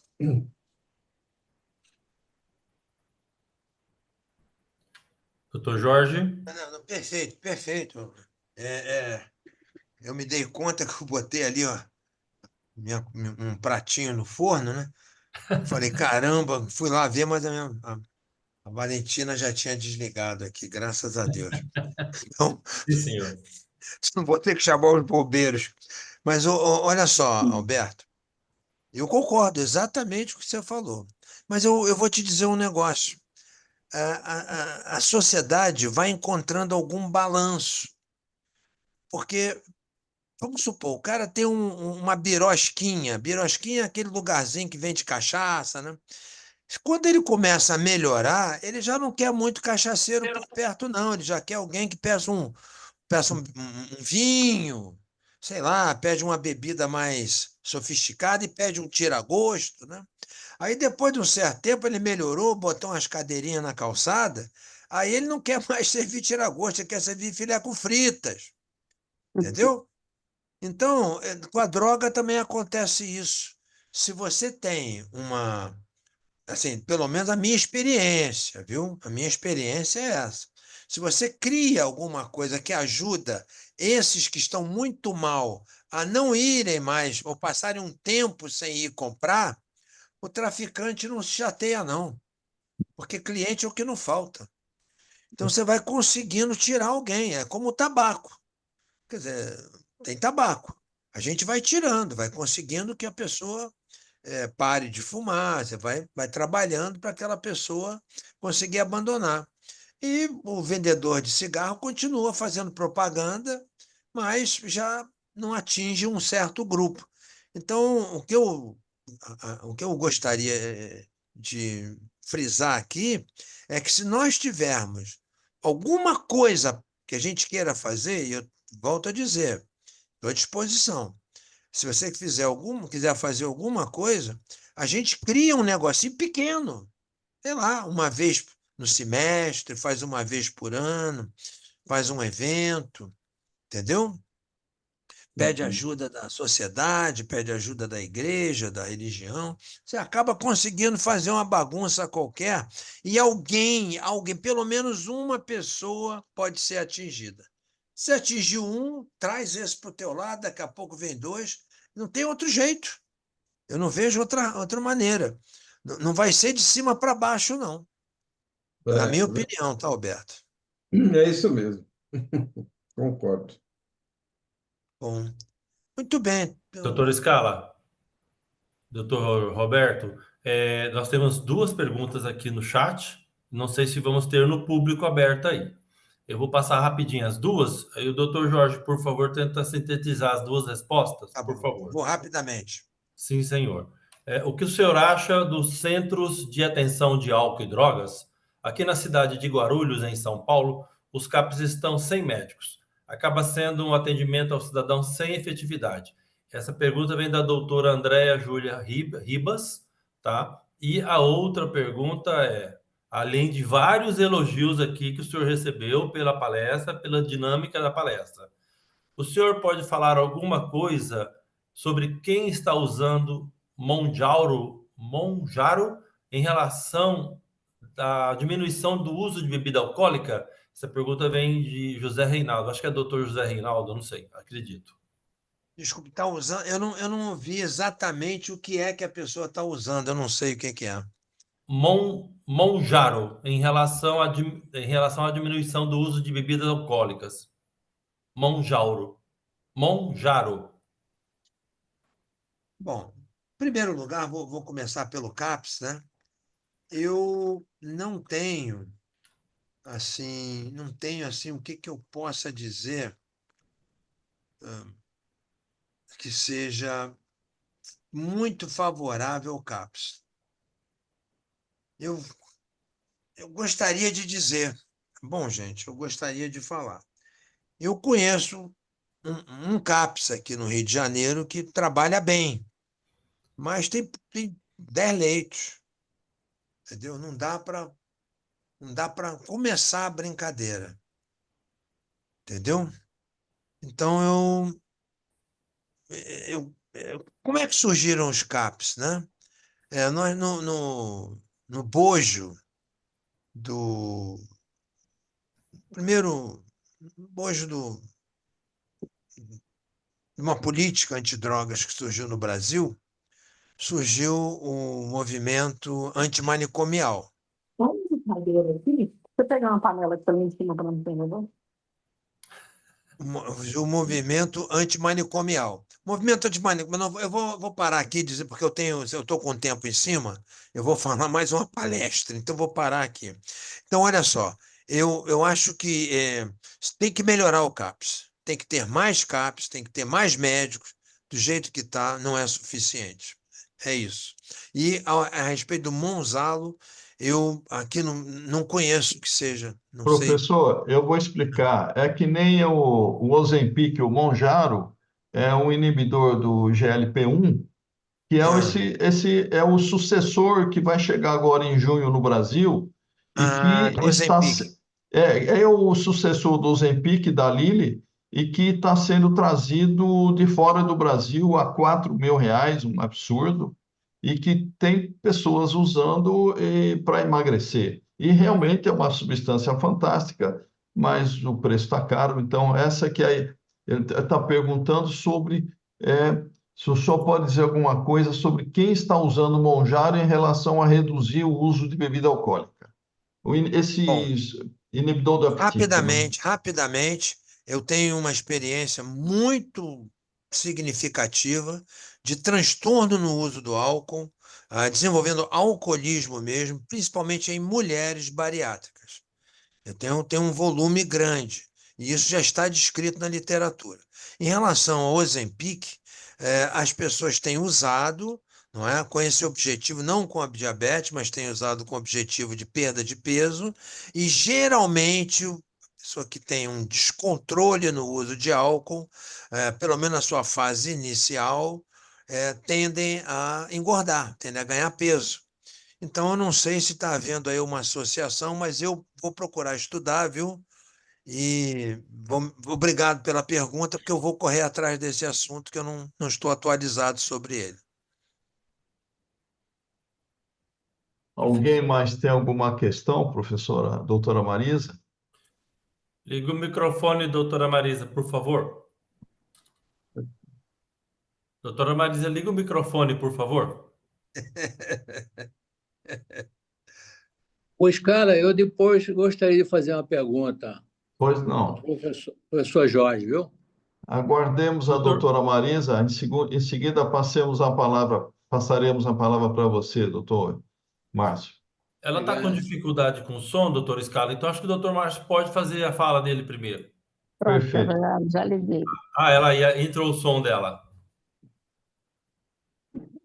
Doutor Jorge, a primeira coisa que eu quero falar é assim, que a sua palestra foi brilhante, excelente. Eu não esperava outra coisa do senhor, porque eu já assisti palestra do senhor. Foi brilhante, muito assim, encorajadora, muito, porque nós que somos psiquiatras, nós temos muita dificuldade para tratar esse tipo de paciente, que é o que o senhor falou. Eles voltam, eles recaem, e aí a maioria dos colegas tem dificuldade, e acho que acaba nós todos tendo, de tratar. Então, o senhor fez assim, uma palestra muito boa, muito interessante, e eu quero agradecê-lo demais de ter aceito o convite e o brilhantismo dessa palestra. Muito obrigado, senhor. Olha, muito obrigado, doutora Marisa. Acadêmica, excelentíssima acadêmica Marisa. E se a senhora puder vir ao Congresso aqui no Rio de Janeiro, será um prazer muito grande recebê-la aqui no nosso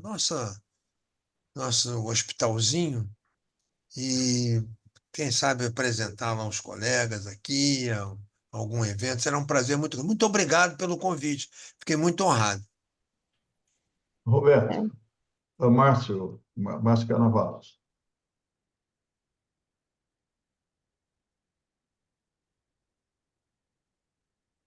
Acha que você está com o microfone fechado, Márcio? Enquanto o doutor Márcio libera o microfone, agradecer aqui, doutor Haruki, é uma honra ter o senhor conosco, tá? Eu vi aqui também a presença do doutor Gabriel Novis, doutor Roberto, está muito, muito prestigiada a palestra pelos acadêmicos. Parabéns a nós todos que buscamos sempre a presença deles aqui. É um recorde de participação, viu? Eu já contei aqui, recorde de todas as nossas palestras. Estamos muito felizes. Ok, está aberto aí? Está ok, Joel? Está ok, estamos ouvindo. Ok, professor Jorge, parabéns pela excelência da sua palestra. É o colega Márcio Carnaval Serra. Eu gostaria de perguntar por que a gente não consegue, com relação ao álcool, o que nós conseguimos com normas relativas à propaganda do tabaco, que reduziu drasticamente o consumo no país. A gente sabe que existe o lobby pesado da indústria, mas o tabaco também, da mesma forma. E com o álcool, a gente não consegue avançar. Por que isso? Bom, na minha opinião, é a minimização do mal clínico, físico, mental e espiritual, usar esse termo, do uso do álcool. Então, na minha opinião, há uma minimização. A gente acha que não é tão grave assim, entendeu? Então, essa é a minha visão. A sociedade ainda não está consciente. Então, nós precisamos... Como é que a gente faz? Tem que conscientizar. Igual criança pequena que quer botar a mão no chão e quer botar na boca, você diz, não põe a mão na boca, não pode. Não pode botar a mão na boca, tira a mão. Neném não pode botar a mão na boca. Tem alguém rindo aí, eu vou repetir, então. Olha, não pode, olha, não põe a mão aí, não, não pode, é feio, né? Tira a mão do nariz, né? Então a gente fica ensinando. Nosso papel é fazer isso. Nós nos reunimos nas academias, né? Vocês reúnem às terças-feiras, a gente aqui no Rio se reúne às quintas, né? Então a gente se reúne na academia, né, para tomar uma decisão, para tomar uma atitude e fazer algo diferente. Para a gente voltar para a nossa clínica diária, para o nosso atendimento, fazer algo diferente. Então, eu tenho a esperança de que alguém nessa nossa conversa se estimule, pode ser aluno, estudante, viu? Eu não posso mais parar. 1, 2, 3, 4, eu não posso. Gente, eu já estou ficando meio cansado. Aí eu começo a fazer besteira aqui, falando bobagem, me desculpe, tá? Mas só para finalizar, professor Jorge, com relação à religiosidade, existe trabalhos mostrando que interfere positivamente para melhorar a esses pacientes dependentes? Poxa, muito obrigado. O senhor fez a pergunta que vai fazer mais bem responder. Sim, tá? Aparentemente, atividades de natureza, que não são de natureza material, de consumir, de adicionar algo, por exemplo, a música, o esporte, o teatro, a literatura, a religião, elas exercitam a nossa mente. A gente exercita a mente sem precisar colocar nada. E eu vou repetir aqui para vocês, estou dizendo, eu já estou meio cansado, aí agora já estou perdendo até minha vergonha aqui. Eu vou cantar para vocês uma coisa, algo, né? Fala assim: eu vi um menino correndo, eu vi o tempo, e o tempo parou para eu olhar aquela criança. A vida. Aí tem uma outra, eu não lembro toda a letra, mas tem uma que fala assim: eu vi uma mulher fazendo outra pessoa. Olha que coisa! A gente olhar para a rua e ver uma pessoa grávida passando, uma mulher grávida, e falar assim: eu vi uma mulher fazendo outra. Quer dizer, quando a gente começa a se ocupar desses pensamentos, quando a gente começa a se ocupar da literatura médica, do interesse clínico, a nossa mente começa a produzir neurotransmissores. Neurotransmissores que combatem a depressão, que nos trazem a sensação de felicidade, de bem-estar. Então, a religião tem esse papel. A medicina não entra no mérito que se Deus está presente ali. A medicina, estatisticamente, comprova estatisticamente. Pode ir na literatura que você vai ver. A Associação Psiquiátrica Americana determina que o psiquiatra encaminhe para terapia religiosa, para tratamento religioso. Chama de terapia, porque é social, socializa, a pessoa é admitida. Se eu estiver falando demais, me interrompe aí, hein? Mas eu estou no momento que é a coisa mais importante. Tá? A coisa mais importante, porque ela é.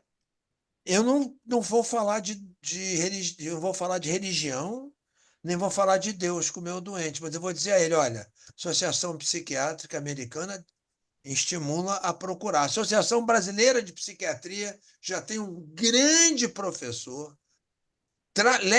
Tragam-no para essa reunião, o Alexander. Ele é um professor da Universidade de Juiz de Fora. Por intermédio dele, eu fui estudar isso rapidamente, eu não fui fazer nada tão espetacular, mas eu fui na Universidade de Oxford aprender um pouco sobre espiritualidade e saúde mental. Tá? Eu posso dizer a vocês que é ciência, eu não sou uma figura que defende uma religião, eu não tenho esse tipo de relação com a religião. Eu fui criado numa religião e isso me fez bem. E eu procuro algumas coisas que eu aprendi com a religião. Eu não sou uma pessoa assim, um católico. Eu não sou eu não posso falar, não sou o melhor católico que vocês vão encontrar. Estou cheio de pecado, viu? Mas procuro não cometê-los mais. Eu vou tentando melhorar todo dia. Mas eu sou agora, brincando mais um pouco, viu, professor Scala? Eu sou um pecador. Entendeu? Professor, eu tenho uma curiosidade. O senhor escreveu que o senhor teve um treinamento, foi médico assistente do psiquiatra Christian Gauderer, se é que eu estou certo. Conte desse, fiquei curioso, ficamos, quem é, e parece que ele é brasileiro, não é? Christian, ele é... Como o senhor trabalhou com ele, como é dessa... O senhor coloca isso no seu currículo. Coloco como uma... O senhor vai entender. Eu não comecei a psiquiatria como um residente. Eu comecei como um paciente. Compreendeu? Na minha família, eu tive um problema. Meu irmão teve problemas e eu fui procurar esse psiquiatra que estudou na América.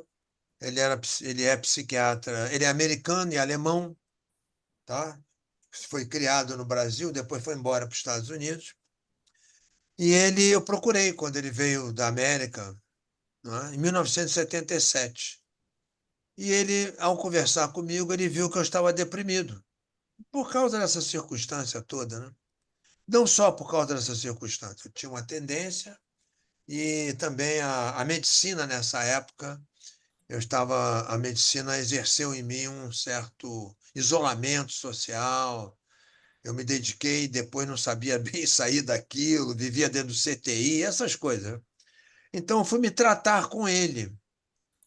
E aí foi tratando com ele que eu descobri que psiquiatria funcionava. Entendeu? Maravilha. Eu falei, caramba, esse troço funciona mesmo. Não é a história do professor de psiquiatria lá querendo me enrolar, não. Eu achava que só funcionava a clínica, a cirurgia, não acreditava. E eu melhorei. Eu me lembro do dia que eu melhorei, viu? Eu fiquei assim um pouco...